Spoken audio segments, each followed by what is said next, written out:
Hi, I'm Steve Lewis from It's a Puppet, and this is Behind the Voice. Honest stories before the first laugh. Hi, I'm Daisy, and I'll be speaking to ventriloquists about the struggles, the setbacks, and how they got started. Featuring the world's best ventriloquists I've been lucky enough to meet, build puppets for, or even work with on stage, sharing their stories to help inspire those who are just getting started and may feel a little bit different to keep going.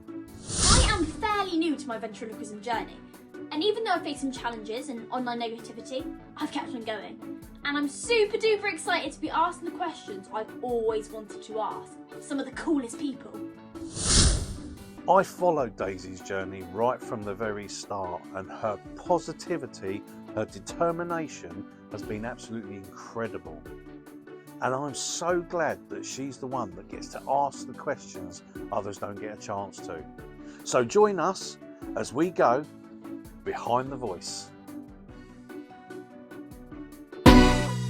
Today's guest is someone who's already achieved something pretty incredible at a young age, Bryn Cummings. She has performed on big stages, built a following online, and even opened the stage for Darci Lynne, one of the biggest names in modern ventriloquism. But like many young performers, Bryn has also had to balance growing up, school life, and feeling a little bit different while following something she loves. And that's what Behind the Voice is all about. Not just performances, but what ventriloquism gave you before the first laugh. So let's see if Daisy can work out who she's going to be speaking to today. Hi Daisy. Today you're going to be speaking to someone closer to your own age, which I think makes this one really interesting. She has performed in front of huge audiences, opened for Darci Lynne, and is helping inspire young ventriloquists all over the world. Yep, you've guessed it. Today you're going to be speaking to Bryn Cummings. Oh my god!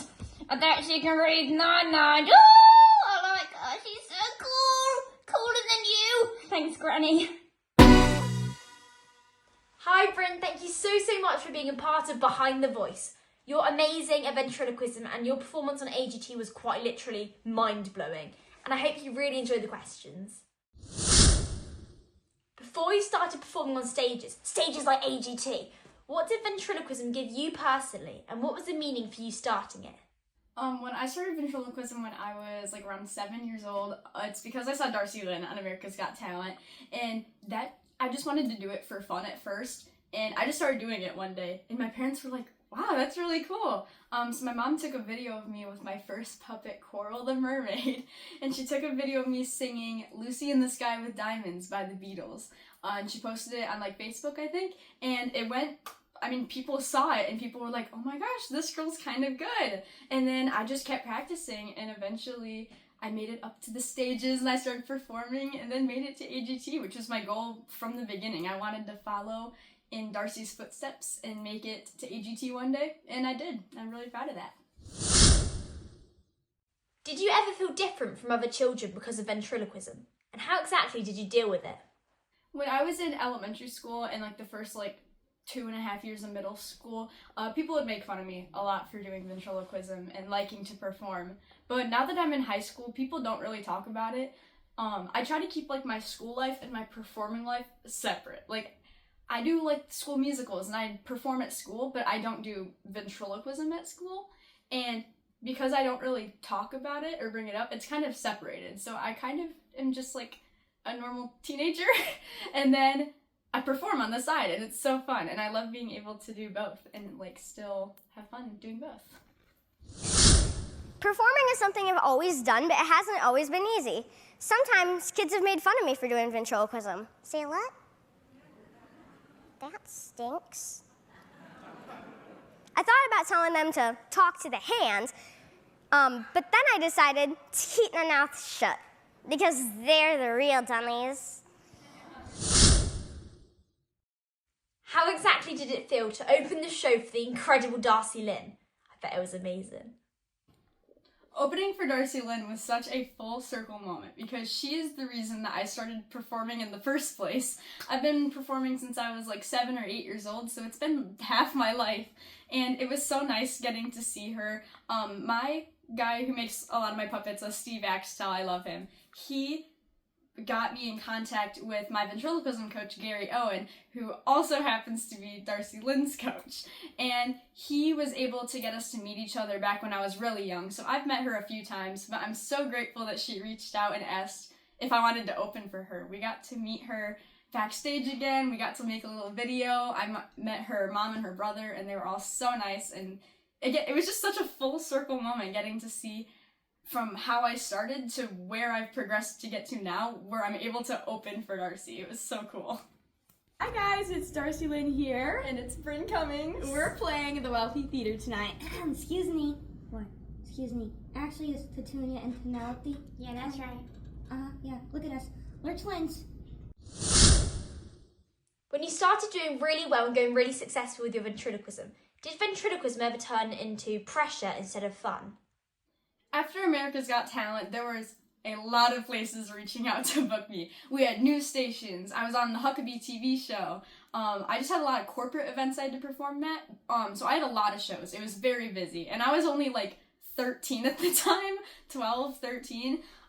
So it was a lot for like just being like 12 years old. But I mean, it was still fun. It never got stressful or like, I mean, it was very busy, but it never got stressful. Everybody that I've ever performed for has always been so nice, and I'm so grateful to get to perform for all the different companies and all the different people. And it's so fun, and I love my job. Is there an early or awkward moment you look back on and laugh at? Before Gary started coaching me, I was not the best ventriloquist. Some of my choices were very questionable. Starting out, my mouth positioning was not good at all. For the first 2 years that I did ventriloquism, I used to go, "Hi, my name is Coral the Mermaid." I kept it in my voice too. I would never change the voice either.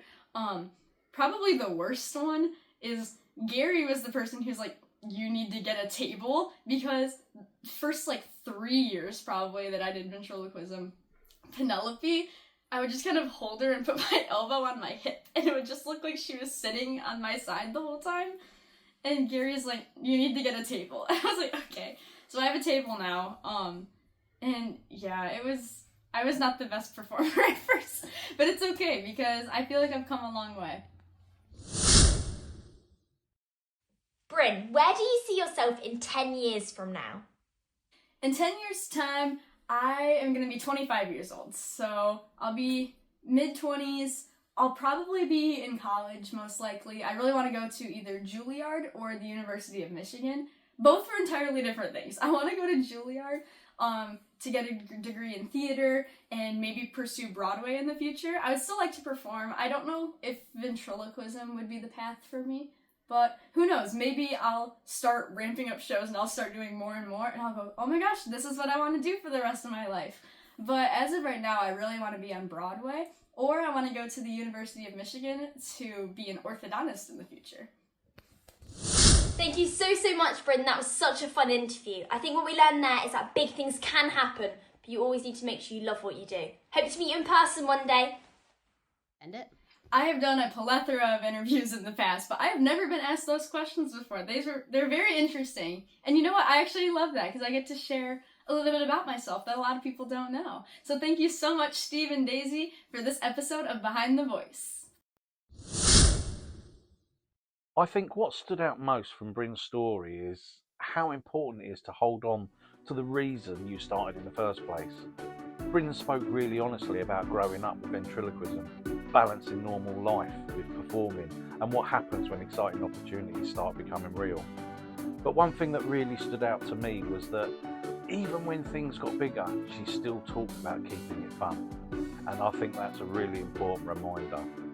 Sometimes the dreams you hope for do happen, but remembering why you love something in the first place matters just as much. Thanks again for watching Behind the Voice. We'll see you next time.